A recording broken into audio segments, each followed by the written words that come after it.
ना करते यार बोले तो ये इमारत शरिया के सदर और साहब, तमाम उलेमा-ए-किराम, हमारे तमाम सियासी जमातों से अलग अलग लोग आए हुए तमाम मेरे साथियों, दोस्तों, बड़ा संजीदा मुद्दा है। इसके ऊपर ये जो आप से एक बात कहना चाहता हूँ कि इतना संजीदा मुद्दा है कि 1947 के बाद ये सबसे बड़ा मसला मुसलमानों का हमारे सामने खड़ा हो गया है। हम जॉइंट पार्लियामेंट्री कमेटी के अंदर थे, हमें पता है एक बहुत बड़ी साजिश के तहत इतने बड़े मसले के ऊपर आए हो, 2 मिनट प्यासे नहीं रह सकते। अरे 2 मिनट रुको, सुनो बात। सर 2 मसाला टुक्की क्या लिया? ये लोग हमारी जमीनें छीनना चाहते हैं, ये मसाजिद को खत्म करना चाहते हैं, खानकाहों को खत्म करना चाहते हैं। एक मुनज़्ज़म साजिश के तहत आरएसएस की उस विचारधारा को, उस आइडियोलॉजी को लागू करना चाहते हैं जिस आइडियोलॉजी के अंदर नाउज़ुबिल्लाह कुरान को बदलने की भी बातें करने की बात करते हैं।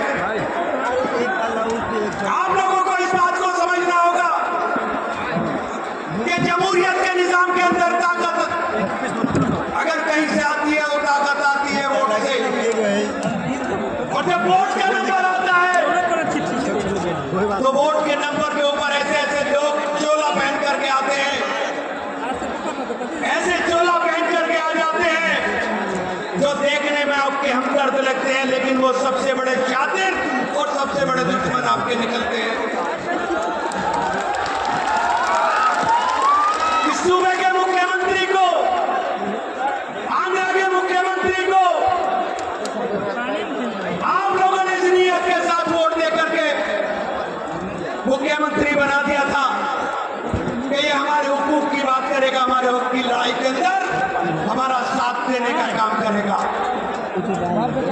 जॉइंट पार्लियामेंट्री कमेटी में इनके मेंबर पार्लियामेंट से जब भी हमारी बात होती थी तभी वो ये कहते थे कि हम हर सूरत में इस बिल के खिलाफ रहने का काम करेंगे। लेकिन जब मौका आया,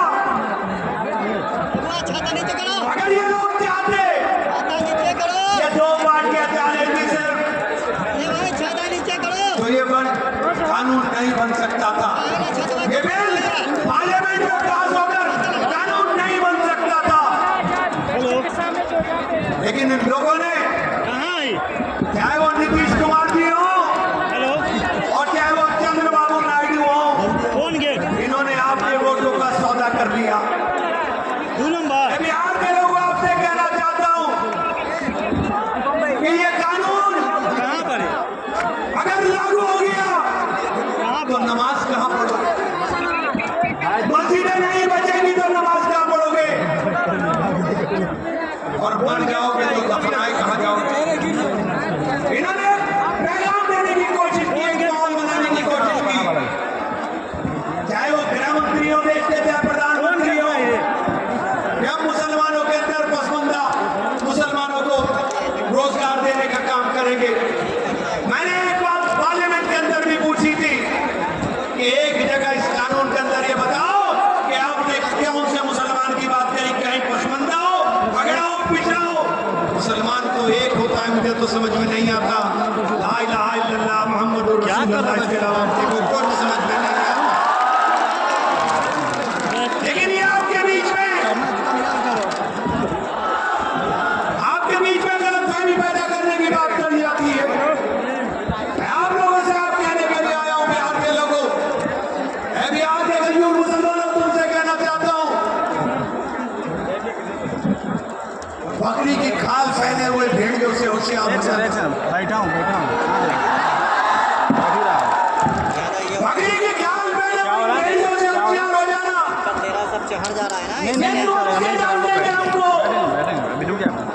यहाँ सरकार बनानी है, इस नियत के साथ वोट डालना।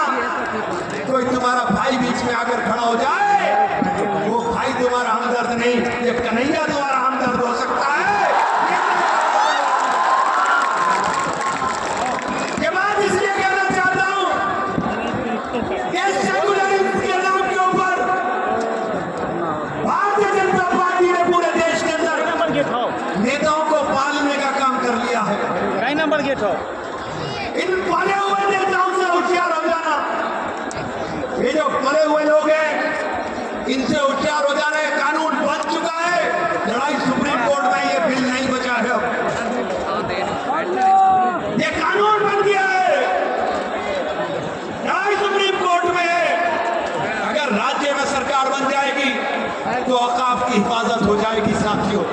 समझ लेना। वक्त बहुत ज्यादा हो गया, मैं समझ रहा हूँ, हाँ तो बैठिए ना भाई। लेकिन मैं संजीदा मसले के ऊपर आपसे एक बात के साथ अपनी बात खत्म करूंगा